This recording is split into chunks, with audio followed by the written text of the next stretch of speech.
In this video, I'm gonna teach you how to transform in Dragon Ball FighterZ, PS4 or PlayStation 5.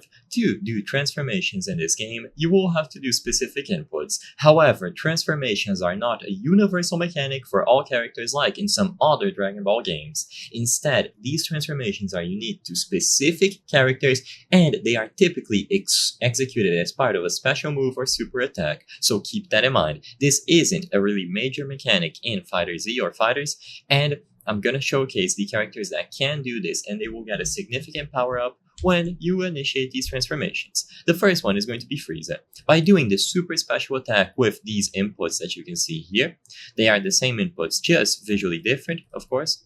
So this bottom one is from the wiki and the top one is from another website.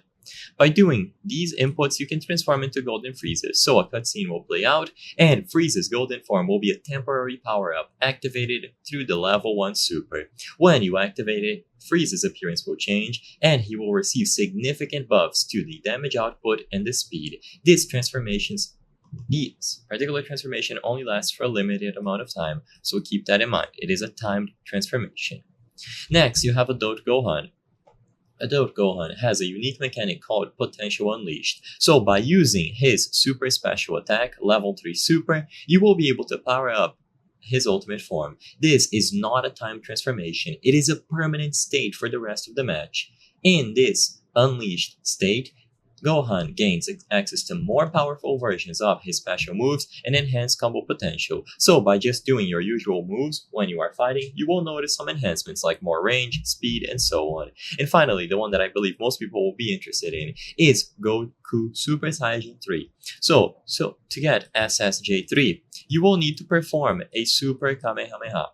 This is not a persistent transformation once again, but you can transform into SSJ3 as part of the level 3 super. This transformation will occur during the super attack and it will not last beyond the move, but you can clearly see it here. So if you execute these inputs highlighted here, you will be able to get a brief transformation period when you do the Super Kamehameha. I hope I was able to help you on how to transform in Dragon Ball FighterZ, PlayStation 4, PlayStation 5. If this video helped you, please be sure to leave a like and subscribe for more very easy tips. Thank you for watching.